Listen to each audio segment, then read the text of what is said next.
ओम। योग दर्शन के समाधि पाद के 45वें सूत्र को हम पढ़ रहे हैं। इसमें कोई हम बात पूछना चाहते हैं तो पूछ सकते हैं। भाई अजीत जी का हाथ खड़ा है, कृपया बोले। जी नमस्ते जी। ये नमस्ते। छोटा सा शंका है, ये प्रकृति का रूप और प्रकृति का विकृत रूप, महत्व जो भी है, इसमें क्या अंतर है, क्या क्या? छोटा सा। जी जी, प्रकृति जो कारण रूप है वो साम्यावस्था है, समावस्था। यानी कि जो प्रकृति के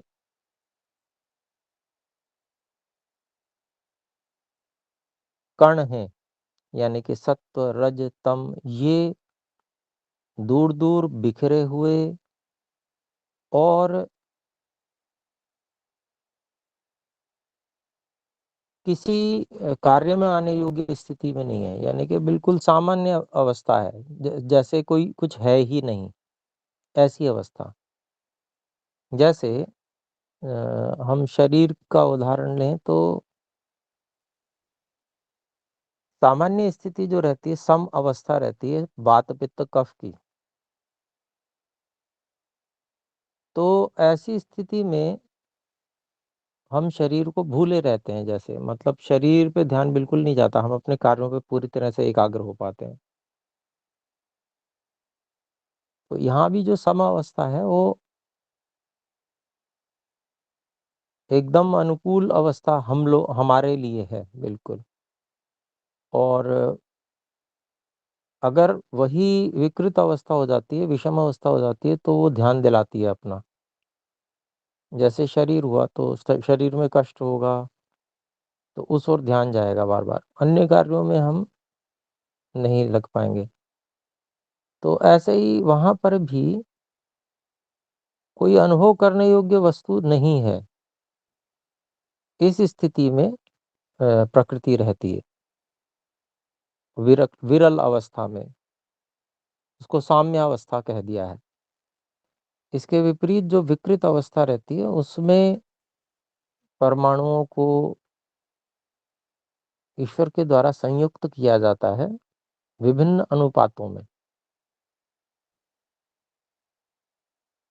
तो उसका क्रम सांख्य दर्शन में बताया ही गया है, वो समझता हूँ मैं आपको पता होगा सभी को। और नहीं तो सांख्य दर्शन जिन्होंने अभी नहीं पढ़ा है वे आगे पढ़ेंगे, अगली कक्षा फिर से प्रारंभ होगी तब उसको आरंभ करेंगे। तो बस इतना ही अंतर है कि जो विकृति अवस्था है प्रकृति की, उसमें परमाणुओं को, जो सत्वरज तम के हैं, उनको ईश्वर के द्वारा निकट लाकर एक अनुपात विशेष में पिरो दिया जाता है।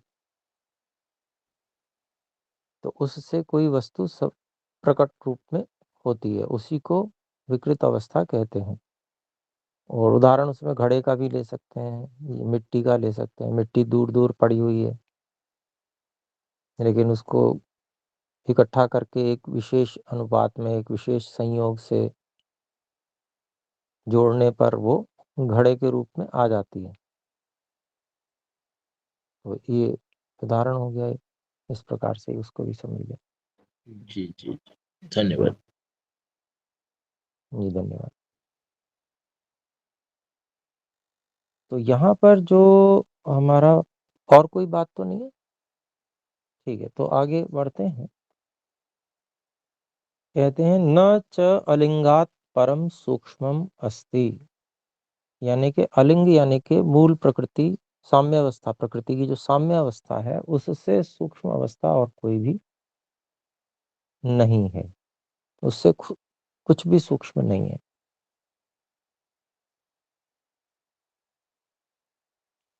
तो कहते हैं, पूछते हैं, ननु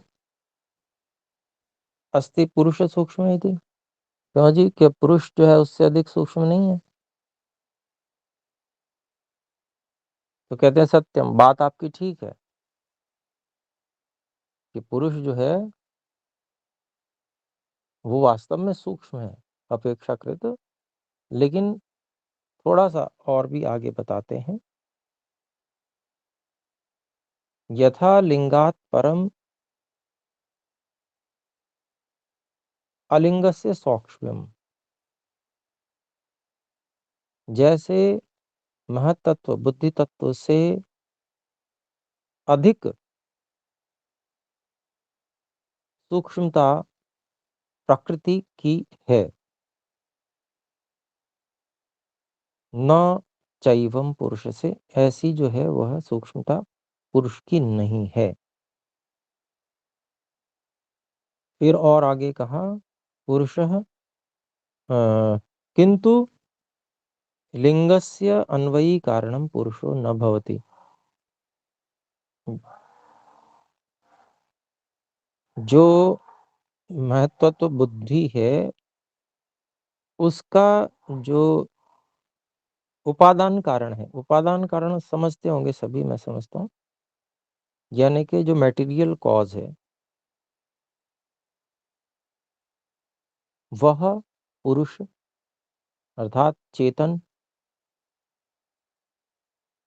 न भवती, नहीं होता है। अब चेतन में दोनों आ गए, ईश्वर और जीवात्मा, दोनों ही उसमें कारण नहीं हो सकते। जो लोग कहते हैं ना कि ईश्वर ने कहा कि मैं अपने आप को बहुत प्रकार से बना दूं, जो उपनिषद के प्रमाण की व्याख्या उस तरह से करते हैं, उसका पूरी तरह से यहाँ पर बिल्कुल ऋषियों के द्वारा खंडन हो जाता है।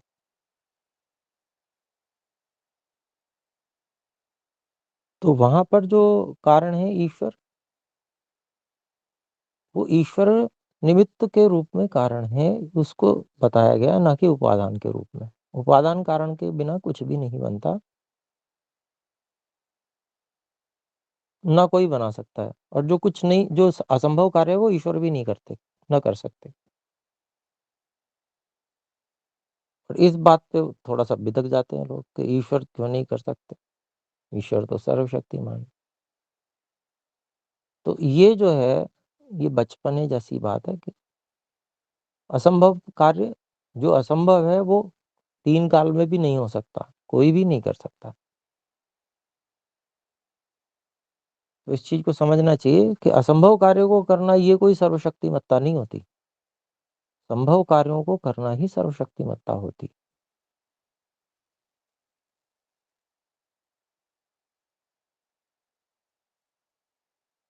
तो यहाँ पर आगे देखेंगे,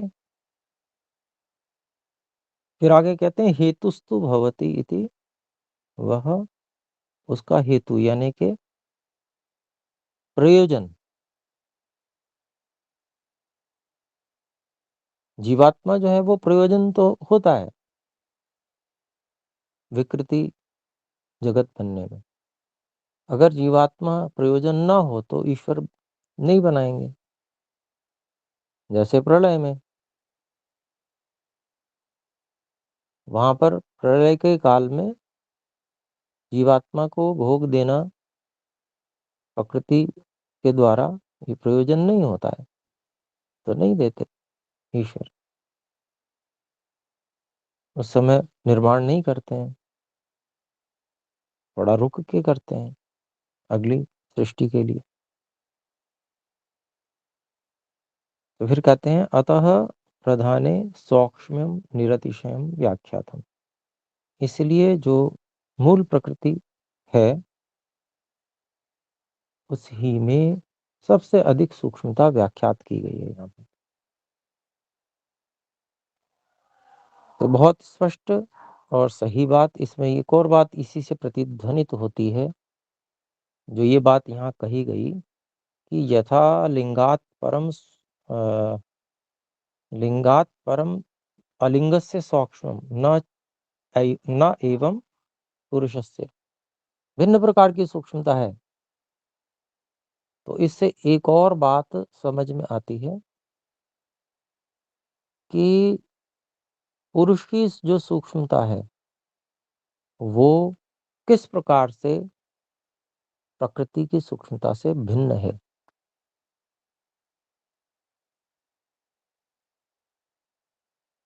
जो दर्शन है उसके अनुसार पदार्थ वह होता है जिसके आश्रित गुण रहते हैं। वो गुण भार, रूप इत्यादि हो सकते हैं, अथवा इसके अलावा ज्ञान, इच्छा, द्वेष, प्रयत्न ये भी हो सकते हैं। ये आवश्यक नहीं है कि प्रत्येक पदार्थ में एक जैसे गुण हो ही। एक गुण तो सर्वत्र समान होता है, वह है सत्ता, विद्यमानता होना। लेकिन जो जड़ पदार्थ हैं, अर्थात जो प्रकृति और प्रकृतिजन्य पदार्थ हैं, सत्ता के साथ में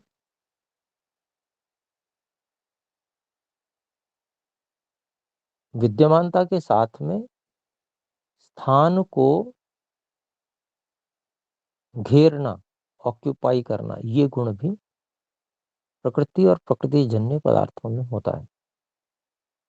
परंतु जो चेतन है वो स्थान पे होते हुए भी स्थान को घेरने रूप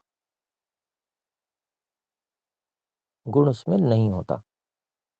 इसी कारण से तीनों पदार्थ एक ही आकाश में रहते हैं, अर्थात ईश्वर भी वहां है, जीव भी वहीं पर है, और प्रकृति का जो मूल सूक्ष्मतम कण है वहां पर वो भी है। और इसी कारण से ईश्वर सर्वव्यापक सिद्ध हो सकते हैं। यदि इस सिद्धांत को नहीं मानेंगे और ये मानेंगे कि ईश्वर भी स्थान पे रहता है और स्थान घेरता भी है, तो जहां पर प्रकृति के कण स्थान घेरे हुए होंगे उस स्थान पर ईश्वर में छिद्र माने जाएंगे। तो ऐसा हो नहीं सकता, जो कि वेद के अनुसार भी गलत सिद्ध होता है। वेद में जो मंत्र आता है अव्रणम, जिसमें कोई छिद्र नहीं है, व्रण व्रण नहीं है, घाव नहीं है, तो ऐसा जो परमात्मा है उसका स्वरूप है। तो इसीलिए सूक्ष्मता को भिन्न प्रकार की सूक्ष्मता कही। जो यहाँ पर समझने वाली बात है कि किस प्रकार की सूक्ष्मता है, वो सूक्ष्मता भिन्न प्रकार की है।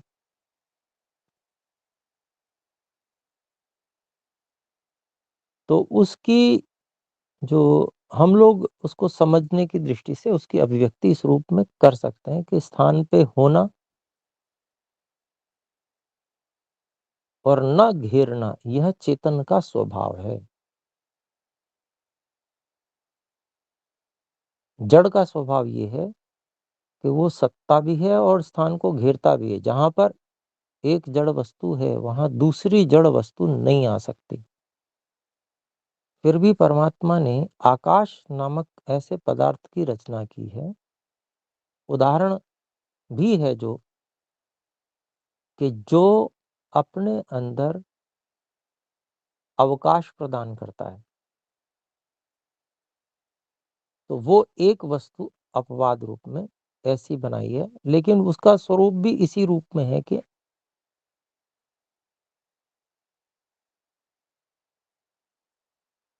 उसकी संरचना, उसके परमाणुओं की संरचना इतने विरल रूप में की है ईश्वर ने कि वो सभी अन्य वस्तुओं को अपने अंदर आने जाने का स्थान देता है।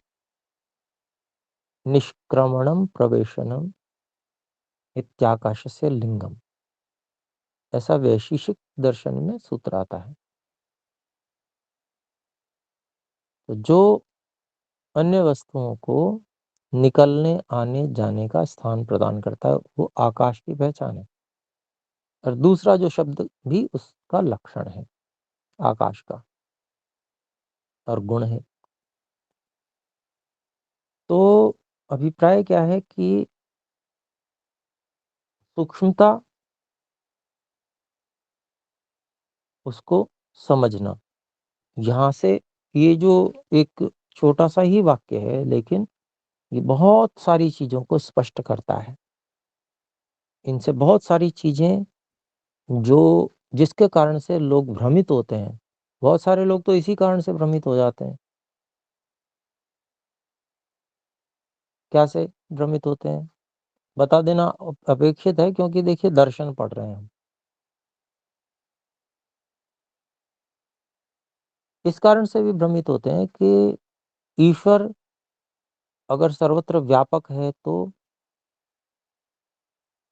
और उसमें छिद्र भी नहीं है, तो जो प्रकृति है वो भी फिर ईश्वर ही मानने पड़ेगा, नहीं तो छिद्र मानने पड़ेंगे।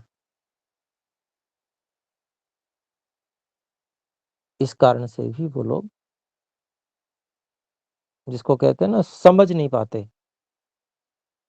वो चेतन पदार्थों को भी जड़ पदार्थों जैसा समझने लग पड़ते हैं।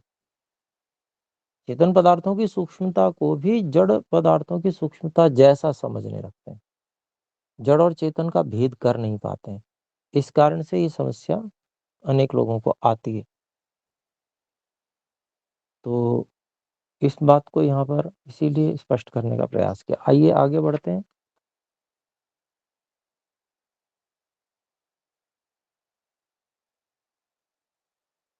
46वां सूत्र है, ता एव सबीजः समाधिः।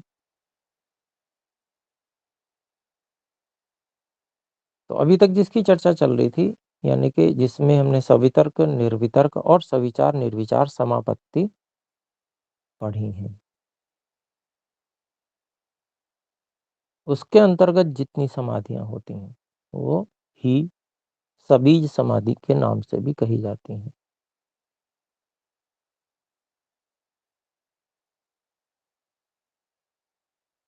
भाष्य देखते हैं।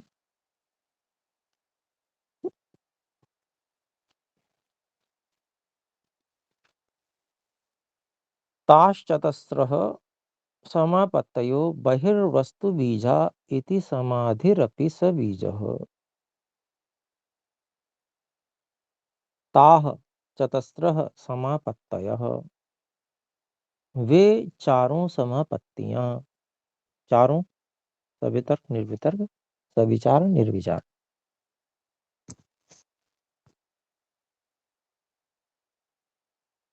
बहिर्वस्तु बीजा, बाहरी वस्तु बीज वाली, यानी कि कारण वाली, यानी विषय वाली। बाहरी वस्तु विषय वाली है, भले ही सूक्ष्म विषय है, लेकिन है बाहरी विषय ही।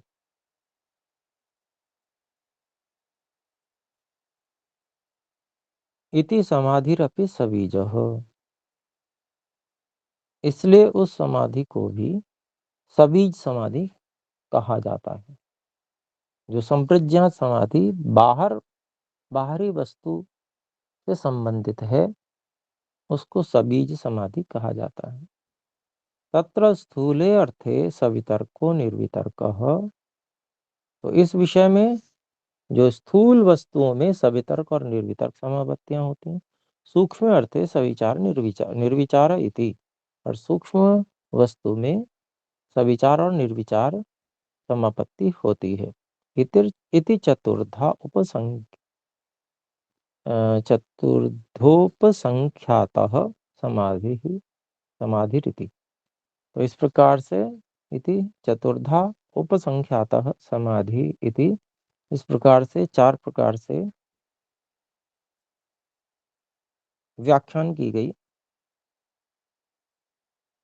समाधि। अलग अलग समापत्तियों के माध्यम से समाधि का ही व्याख्यान किया गया है।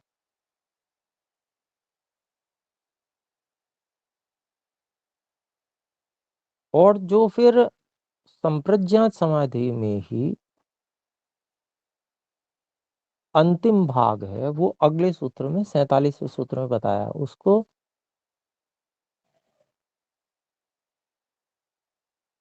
इन चार समापत्तियों में नहीं रखा है। ये बस ध्यान देना है। वह स्मृति जी कुछ कहना चाहते हैं, बोले। आचार्य जी ये पूरा कर लीजिए, फिर मैं एक प्रश्न पूछ लेती जी, ये तो पूरा हो चुका है। 46वां 47वां सूत्र होगा जी अब। हूँ। जी, अच्छा, आपने अभी ना पीछे कहा था कि जो चेतन होता है ना वो जगह लेता है। नहीं नहीं, जड़ से मतलब जो जगह ले लेगा वो जड़ होगा, और चेतन जगह नहीं लेता। और आकाश एक एक्सेप्शन बताया, ऐसा जी एक्सप्लेन किया है ना अभी आपने। हम कैसे डिफरेंशिएट कर लेंगे चेतन और जी जड़ को। जी जी जी वो जगह ले ली, वो तो टेम्परेरी हो गया। और मतलब जहाँ पे जो जगह नहीं लेगा, जैसे आत्मा और ईश्वर और प्रकृति सत्गुण रजोगुण, तो ये परमानेंट वाले हो गए, ये चेतन हो गए। जी। इसमें भी जो प्रकृति है वो तो स्थान घेरने वाली ही है, मूल प्रकृति भी स्थान घेरने वाली है। लेकिन जीवात्मा और परमात्मा ये स्थान, मतलब ये होते हैं, वर्तमानता है, सत्ता है, लेकिन जी इनमें स्थान घेरने का जैसा गुण नहीं है कि भाई वो ऑक्यूपाई कर लें, किसी और को उस जगह ना आने दें। जैसे एक ईंट है, जी जी जी। अगर उसी स्थान पर दूसरी ईंट को लाना है तो उसको धक्का देकर ही आएगी वो। हाँ इस तरह जी का हाँ जी। गुण जो जड़ में होता है वो चेतन में जड़। नहीं है। जी, पर प्रकृति आप कैसे कह रहे हैं अभी, जैसे कि वो स्थान घेरती है, वो तो नहीं घेरती। सतरज स्तंभ तो अ, चित्त में ही रहते हैं मतलब। ये देखिए, जो गुण किसी स्थूल में आ रहा है, उसी चीज से बना हुआ है, वो गुण कारण में भी होता है। इस बात को समझ लीजिए। कोई भी गुण ऐसा नहीं हो सकता जो जी कार्य में तो आ जाए पर कारण में ना हो। ठीक है, तो कारण है प्रकृति, और उसी में वो गुण है, और उसी के कारण से वो गुण जो भौतिक पदार्थ हैं, दृश्य पदार्थ हैं, या जो इस प्रकार के पदार्थ हैं, उनमें आया है। ठीक है जी। हाँ जी जी जी। ठीक है, तो और कोई बात है जी? ठीक है, तो देखिए, अगला सूत्र लेते हैं। विचार कीजिएगा, जो भी बातें बताई गई हैं उनको खूब अच्छे से मंथन कीजिए, और फिर जो नई बात आए वे अगली कक्षा में भी पूछ सकते हैं। 47वां सूत्र है, निर्विचार वैशारद्ये ध्यात्म प्रसादः। निर्विचार वैशारद्ये अध्यात्म प्रसादः।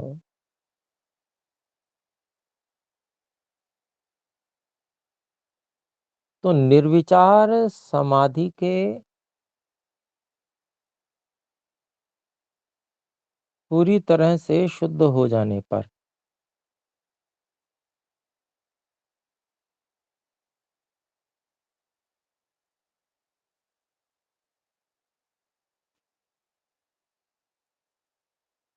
आत्मा का ज्ञान होता है।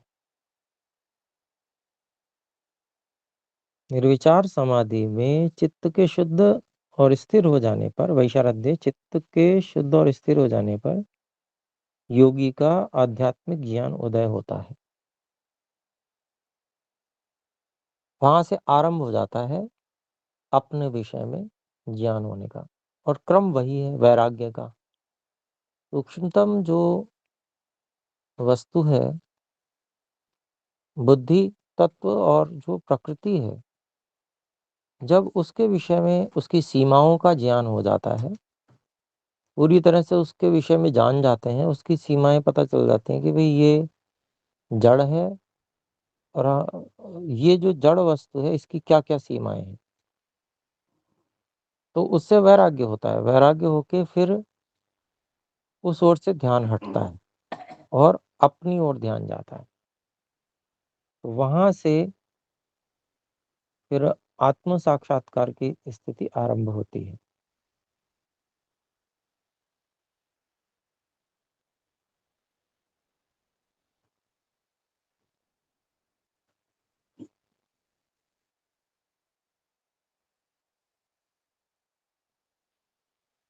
फिर आगे यहाँ पर हम इसको भाष्य को देख लेते हैं, 1-2 मिनट हैं जो भी। वैशारद्य अशुद्ध्यावरणमलापेतस्य प्रकाशात्मनः बुद्धिसत्त्वस्य रजस्तमोभ्यामनभिभूतः स्वच्छः स्थितिप्रवाहो वैशारद्यम्। वैशारद्यम क्या है इसको बता रहे हैं। अशुद्धि आवरण मल अपेतस्य, अशुद्धि रूपी जो एक आवरण है जो कि निर्णय क्षमता को प्रभावित करता है, यानी कि उसको ढक लेता है।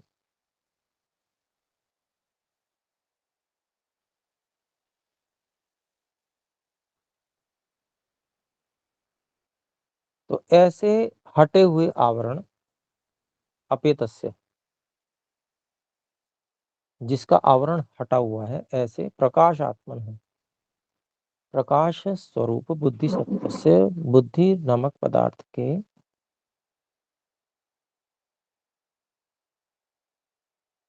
रजस्तमोभ्यम अनभिभूतः, जो रजोगुण और तमोगुण से बिल्कुल भी दबा हुआ नहीं है, पूरी तरह से शुद्ध हो गया है।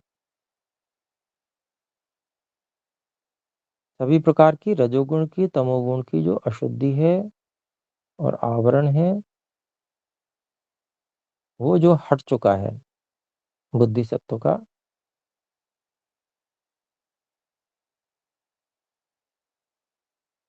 ऐसी जो बुद्धि सत्व की स्वच्छ स्थिति है, प्रकाश स्वरूप स्थिति है,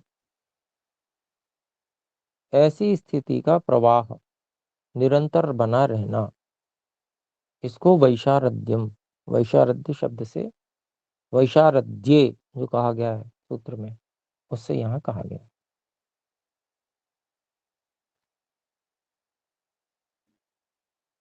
तो इतना ही रखते हैं, एक वाक्य हो गया, इसको हम फिर अगली कक्षा में ले लेंगे। आइए एक बार ओम का उच्चारण करें।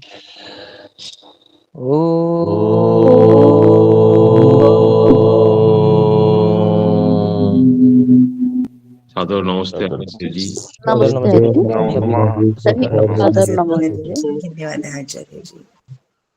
नमस्ते जी। नमस्ते।